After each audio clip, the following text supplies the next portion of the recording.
नमस्कार, जय श्री कृष्ण। मीमांसा ऑनलाइन एकेडमी में एक बार पुनः आप सभी का हार्दिक स्वागत है।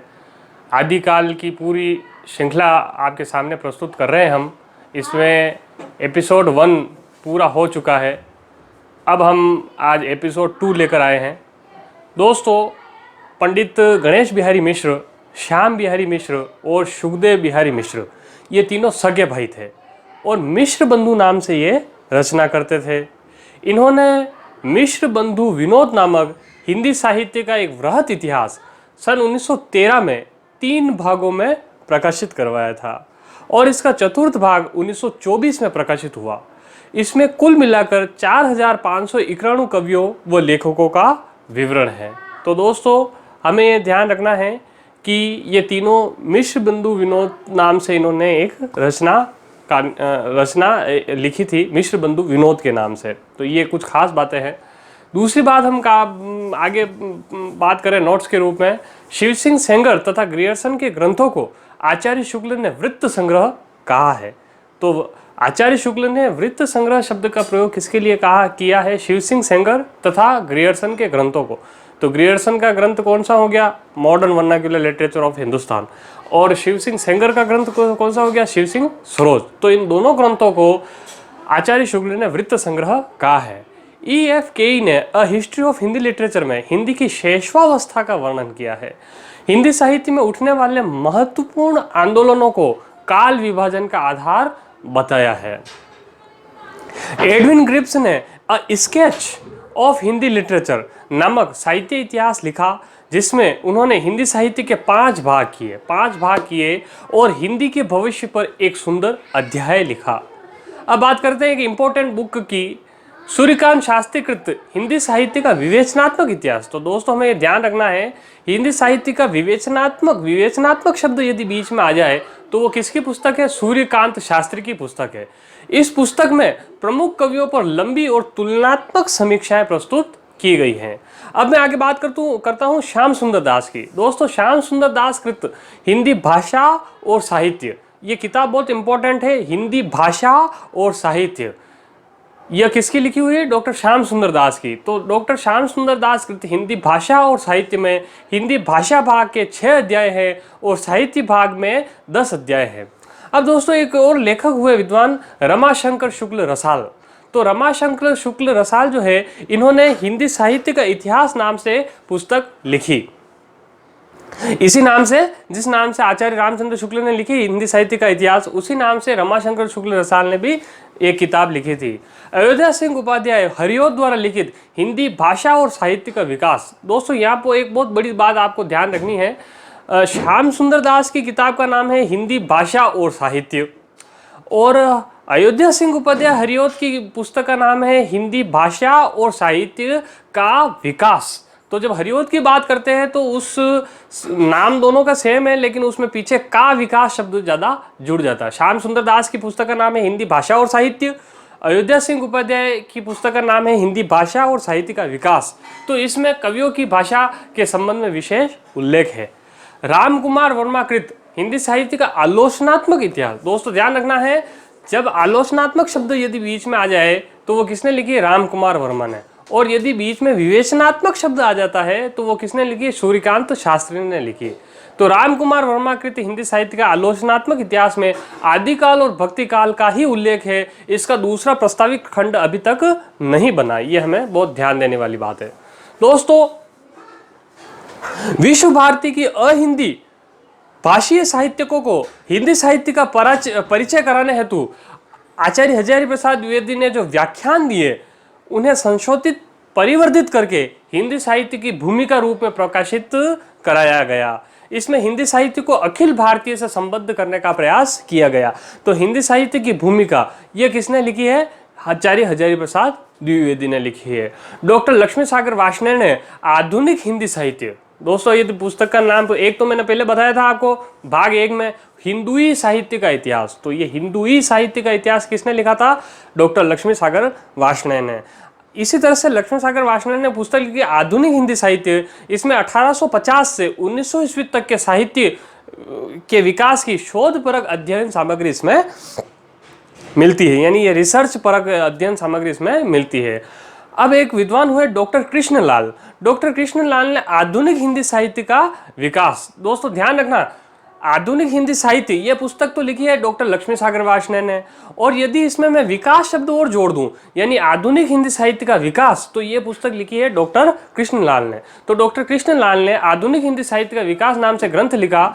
इसमें 1900 से लगाकर 1925 ईस्वी तक के हिंदी साहित्य के विकास का सूक्ष्म विवेचन है। अब हम बात करते हैं हिंदी साहित्य से संबंधित कुछ महत्वपूर्ण बुक्स की, किताबों की, जो हिंदी साहित्य के इतिहास में हम सभी विद्यार्थी हिंदी साहित्य का इतिहास का जब अध्ययन करते हैं तो हम वो पढ़ते हैं। सबसे पहले बात करते हैं हिंदी भाषा और साहित्य।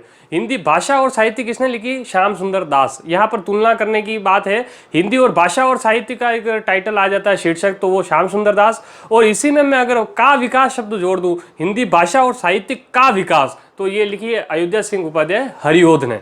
हिंदी भाषा और साहित्य का इतिहास, ये तीनों चीजें अपने को ध्यान रखनी। हिंदी भाषा और साहित्य श्याम सुंदर दास, हिंदी भाषा और साहित्य का विकास अयोध्या सिंह उपाध्याय हरिओध, हिंदी भाषा और साहित्य का इतिहास तो ये चतुर्सेन शास्त्री ने लिखी। हिंदी साहित्य का आधा इतिहास, ये पुस्तक लिखी है सुमन राजे ने। हिंदी साहित्य का इतिहास ये रामचंद्र शुक्ल ने लिखी है। तो इसी पे आधारित है हिंदी साहित्य का इतिहास, एक रामचंद्र शुक्ल ने लिखी, और इसी शीर्षक से हिंदी साहित्य का इतिहास, इसी शीर्षक से एक पुस्तक लिखी है रमाशंकर शुक्ल रसाल ने। हिंदी साहित्य का इतिहास, इसके संपादक है डॉक्टर नगेंद्र और डॉक्टर हरदयाल। ये इन्होंने लिखी नहीं है, इसके लेखक नहीं है, ये इसके संपादक है। हिंदी साहित्य का इतिहास, इसके संपादक है डॉक्टर नगेंद्र और डॉक्टर हरदयाल। हिंदी साहित्य का इतिहास मिश्र बंधु ने भी लिखा, मिश्र बंधु विनोद। ये हिंदी साहित्य मिश्र बंधु विनोद का संक्षिप्त रूप है हिंदी साहित्य का इतिहास, क्योंकि मिश्र बंधु विनोद का स्वरूप काफ़ी विवेचनात्मक था और काफ़ी बड़ी किताब थी पुस्तकाकार रूप में, उसका आकार काफ़ी बड़ा था। तो मिश्र बंधु ने इसको संक्षिप्त रूप में लिखा और अपने शीर्षक, इस किताब के शीर्षक का नाम, संक्षिप्त रूप जो था उसका शीर्षक का नाम भी उन्होंने हिंदी साहित्य का इतिहास ही लिखा। हिंदी साहित्य का दूसरा इतिहास, ये जितने भी प्रतियोगी परीक्षा की तैयारी करने वाले होते हैं ये इस किताब को जरूर पढ़ते हैं, हिंदी साहित्य का दूसरा इतिहास, तो ये डॉक्टर बच्चन सिंह ने लिखी है। हिंदी साहित्य का विरहित इतिहास, ये कई बार कंपटीशन एग्जाम में पूछी जाती है इस किताब के बारे में। नागरी प्रचारणी सभा काशी द्वारा इसका प्रकाशन स्थल भी पूछा जाता है और किसके द्वारा यह प्रकाशित करवाई गई थी, तो हिंदी साहित्य का वृहद इतिहास, ये काफ़ी चर्चित बुक है हिंदी साहित्य के जो इतिहास का अध्ययन करते हैं उनके लिए। नागरी प्रचारणी सभा काशी द्वारा 16 खंडों में, इसके खंड भी पूछ लिए जाते हैं। एक बार सेकंड ग्रेड में यह प्रश्न आया था कि हिंदी साहित्य का वृहद इतिहास पुस्तक के खंड कितने हैं? ए 17, बी 18, सी 16 और डी 14। तो इसका सही आंसर है 16 खंड। तो 16 खंडों में प्रकाशित हुई, जो कि शताधिक लेखकों का, यानी कि 100 से ऊपर, 100 से ज़्यादा लेखकों ने इसको लिखने में योगदान किया इस किताब में, और इसका संपादन किया गया। इसके मुख्य संपादक है डॉक्टर नगेंद्र। हिंदी साहित्य का वैज्ञानिक इतिहास, गणपति चंद्र गुप्त ने यह लिखी वैज्ञानिक इतिहास। हिंदी साहित्य का समीक्षात्मक इतिहास, यह लिखी है वासुदेव सिंह ने। हिंदी साहित्य का समीक्षात्मक इतिहास किसने लिखी है? वासुदेव सिंह ने। हिंदी साहित्य का आधुनिक इतिहास, यह लिखी है अज्ञेय ने। हिंदी साहित्य का संक्षिप्त इतिहास, यह किताब लिखी है विश्वनाथ प्रसाद त्रिपाठी ने। हिंदी साहित्य का उद्भव और विकास, पहले मैंने एक किताब की बात की थी हिंदी साहित्य की भूमिका।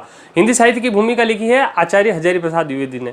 इस प्रकार से इनकी एक और किताब है हिंदी साहित्य का उद्भव और विकास, यह किताब भी आचार्य हजारी प्रसाद द्विवेदी ने लिखी है। आधुनिक हिंदी साहित्य भी डॉक्टर लक्ष्मी सागर वार्ष्णेय ने लिखी है। आधुनिक हिंदी साहित्य का विकास डॉक्टर कृष्णलाल, ये वैसे पहले आ गई थी किताबें।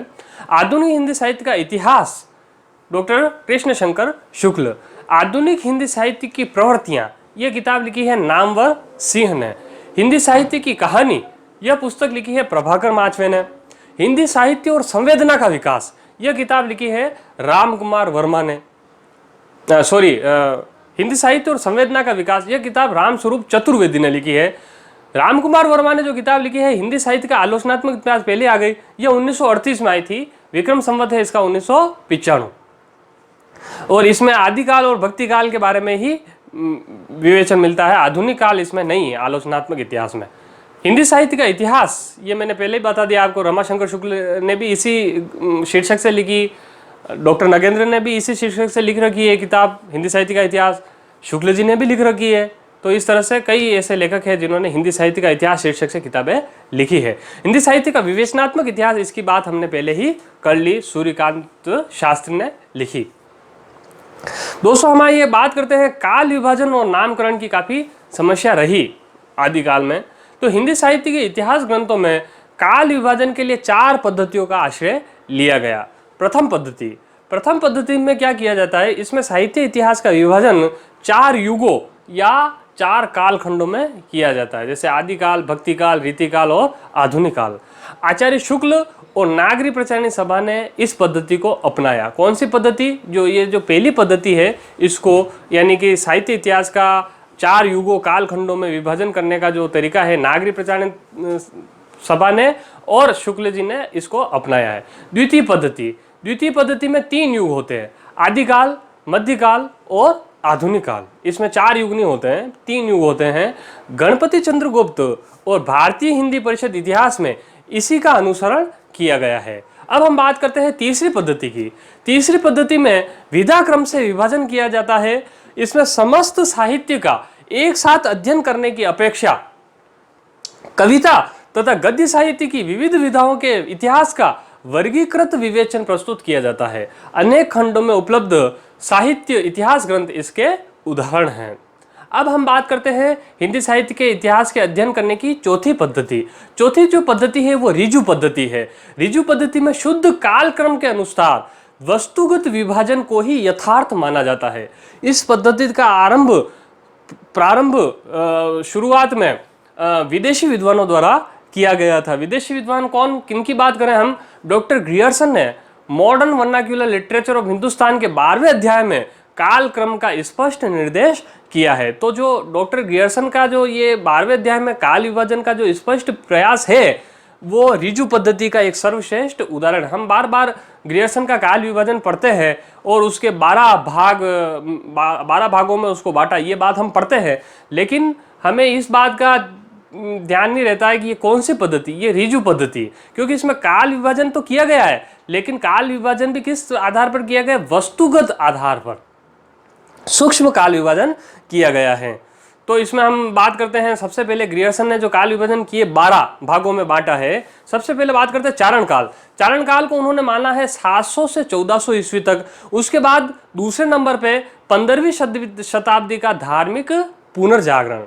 नंबर 3 पे उन्होंने रखा है ग्रियर्सन ने मलिक मोहम्मद जायसी का प्रेम काव्य। नंबर 4 पर वो रखते हैं ब्रज का कृष्ण काव्य, जो कि 1500 से लेकर 1600 ईस्वी तक का है। नंबर 5 पर वो रखते हैं मुगल दरबार को। नंबर 6 पर वो रखते हैं तुलसीदास। नंबर 7 पर वो रखते हैं रीतिकालीन 1580 से 1692 ईस्वी। नंबर 8 पर वो रखते हैं तुलसीदास के अन्य परवर्ती, जो कि 1600 ईस्वी से 1700 के बीच की बात है। नंबर 9 पर वो रखते हैं 18वीं शताब्दी 1700 ईस्वी से 1800 ईस्वी। नंबर 10 पर रखते हैं कंपनी शासन में हिंदुस्तान। नंबर 11 पर वो रखते हैं विक्टोरिया के शासन में हिंदुस्तान। और नंबर 12 पर वो रखते हैं विविध अज्ञात कवि। तो ये ग्रियर्सन का काल विभाजन है जो उन्होंने 12 भागों में बांटा। अब हम बात करते हैं दोस्तों मिश्र बंधुओं का काल विभाजन। ये भी काफी चर्चित रहा था, मिश्र बंधुओं का काल विभाजन। इन्होंने 5 भागों में बांटा है। ज्यादातर जितने भी लेखक हुए उन्होंने 4 भागों में बांटा है, लेकिन इन्होंने 5 भागों में बांटा है। आरंभिक काल जो है संवत 700 से 1444 ईस्वी तक इन्होंने आरंभिक काल को माना है। दूसरा इन्होंने जो भाग किया है माध्यमिक काल के रूप में, माध्यमिक काल, इसका इन्होंने संवत माना है 1445 ईस्वी से 1680 ईस्वी तक। तीसरा जो इन्होंने काल विभाजन का भाग किया है वो है अलंकृत काल। अलंकृत काल को इन्होंने माना है 1681 से 1889 ईस्वी तक। चौथा जो इन्होंने काल विभाजन का आधार माना है वो है परिवर्तन काल। परिवर्तन काल का इन्होंने समय बताया है संवत 1890 से 1925 ईस्वी तक। और पांचवा जो इन्होंने अंतिम जो इन्होंने काल विभाजन का भाग बताया है वो है वर्तमान काल। इसमें इन्होंने संवत 1926 संवत 1926 से लगातार इसको माना है। अब हम बात करते हैं डॉक्टर रामचंद्र शुक्ल की। डॉक्टर रामचंद्र शुक्ल के अनुसार काल विभाजन। दोस्तों शुक्ल जी ने आदिकाल, जिसको इन्होंने नाम दिया था वीर गाथा काल, वो इन्होंने इसकी वीर गाथा काल की समय सीमा मानी है 1050 से 1375 संवत। दूसरा इन्होंने भाग माना है पूर्व मध्यकाल। पूर्व मध्यकाल को ये भक्ति काल कहते हैं, 1375 ईस्वी से 1700 संवत। तीसरा इन्होंने भाग किया है उत्तर मध्यकाल। उत्तर मध्यकाल यानी कि इन्होंने नाम दिया है रीतिकाल, 1700 ईस्वी से 1900 संवत। और चौथा आधुनिक काल को ये कहते हैं गद्य काल, क्योंकि रामचंद्र शुक्ल किसी भी काल को परिभाषित करते हैं उसकी प्रवृत्ति के आधार पर। आधुनिक काल में सबसे प्रमुख प्रवृत्ति रही थी गद्य की, तो इन्होंने गद्य काल कहा है और ये माना है इन्होंने 1900 से लगाकर 1984 संवत। अब हम बात करते हैं डॉक्टर राम कुमार वर्मा का काल विभाजन। दोस्तों, डॉक्टर राम कुमार वर्मा ने भी मिश्र बंधुओं की तरह 5 भाग माने हैं, लेकिन इनका और मिश्र बंधुओं का जो काल विभाजन का तरीका है और जो शीर्षक है वो बिल्कुल ही अलग है एक दूसरे से। सबसे पहले डॉक्टर राम कुमार वर्मा पहला बिंदु बताते हैं संधि काल, जो कि संवत 750 ईस्वी से 1000 ईस्वी नहीं संवत 750 से 1000 तक है। दूसरा इन्होंने काल विभाजन का भाग माना है चारण काल, संवत 1000 से 1375। तीसरा इन्होंने काल विभाजन का भाग माना है भक्ति काल, संवत 1375 से 1700। चौथा इन्होंने माना है रीति काल, 1700 से 1900। और पांचवा आधुनिक काल 1900 से लगातार। तो दोस्तों, ये आज का हमारा आदिकाल का भाग 2 आपके सामने हमने प्रस्तुत किया। अब भाग 3 हम लेके आपके सामने प्रस्तुत होंगे। नमस्कार, जय श्री कृष्ण।